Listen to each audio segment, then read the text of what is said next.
What's your first name? Linda. Linda. Month and day? March 23rd. 323. Okay. Who do you want to hear from? My dad. Dad. The first thing he said, and he sort of threw his head back while he said this, almost like he was reading story time to me. Referring to you, he said, she could make me laugh like no one else. So I feel like you always knew what to say to your dad to pick his spirits up, and you made it a sport of making him happy. And he's so grateful. He said, thank you for always doing that. He called you when you were little, he was referencing you as being his shadow. And so he called you his shadow. Now he's your shadow. Okay, and he just wanted you to know where you go, he goes. So don't worry about losing him if you move. And he's referencing a move around you. So I don't know if that's something you've thought about, but he's showing you not staying where you're at. Little information that came through there. He said, I taught her everything she knows. He seemed kind of proud of that. So you're daddy's girl. That's just how he's showing you. And he loves you. And he says, of course he was going to come through. You know, you knew he would. Actually, I've seen a little spotlight on you the whole time you've been here, so I knew I was going to pick you. And for the mom in the denim that I read, one thing your son did say that I just wanted to be clear on, and I think I'm here from a lot of people here, but he said to me, I'm here for him. He said, you're here for me.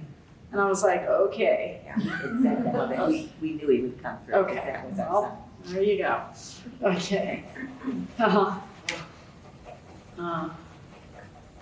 I asked him how he felt around the time he passed. Your dad was not a complainer. If there was something wrong with him physically, he would keep it inside rather than worry people. He didn't like to worry you, but I feel like he wasn't feeling great for a while. So he's showing he kept it inside. I feel like he lived through a lot of hard times in his life, and he just thought that was going to be one more. But if he wasn't going to be here long, he at least wanted to be treated like a person and not be treated like a patient or something else. So he says, you understand. So he's validating that with you, okay? Because he said he was not himself when he was dying, and he didn't like that. He showed himself feeling kind of trapped. I feel trapped in my body and in my mind, and it's hard for me to communicate how I'm feeling and what I'm thinking. He did not like that. He'd much rather go. And then he laughed and he kind of stepped to the side like he was out of that body. And he said, it's all about family and food. And he was in this really good place. And then he said, oh, he doesn't care about a funeral. It's all about the wake, like the memorial, how you celebrate. It's about the food. It's about the people. That's what he cares about and the stories that are shared. You know that. He says funerals are depressing. He doesn't like them. Okay. To know. We need those. Those are for us, the funeral. I feel like your dad could talk really fast when he wanted to, when he'd get excited and there were people around. And I feel like I want to be in a house where there's a lot of noise and a lot of family and a lot of food being made and a dog jumping up on me. And I just feel like I like the chaos. And that's his heaven. So he's letting you know that's his heaven. I feel like he must have had a large family. He's showing there being a lot of them. And so he's not lonely. He's like, don't worry about me. He's worried about you. You've got to be here. He's like, what a mess. So he says you'll be fine. It's all going to be fine. With you, he's showing you're actually healthier than you think. And to not worry about anything like that, because it feels like there will be a small scare, health scare, and it'll be something that's just removed simply. So I feel like there's going to be a cyst or something, just something small. He's just giving you a heads up because it's not going to lead to death. It's not going to be anything like that, okay?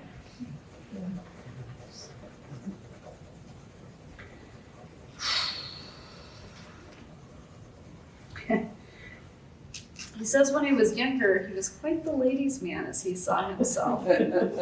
And so where he's at, he's showing himself very trim in body, with sort of a tight t-shirt on.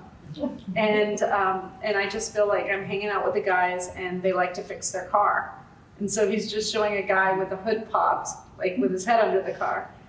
He said he actually knew quite a few people who were quite mechanical. So this feels like a lot of the people that he would have been around. So I don't know if those are actually just like mechanics or mechanical people or like engineers.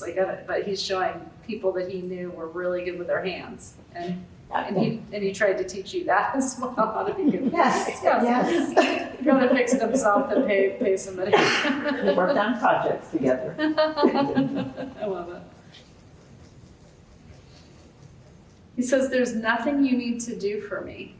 He wants you to know there's nothing you need to do for him. He's already so incredibly proud of you. There's nothing you need to do for him. You are his legacy. And he wants you to know that. Allison, can you thank him for allowing me to be there when he drew his last breath? He says he wouldn't want you anywhere else. So you were meant to be there. He was glad you were there. He knew that you were there. He's picking an orange off a tree. I don't know. He seems to like oranges.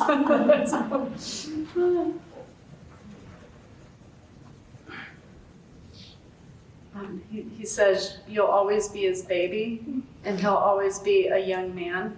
And for you to think of him that way, said he had a good head of hair.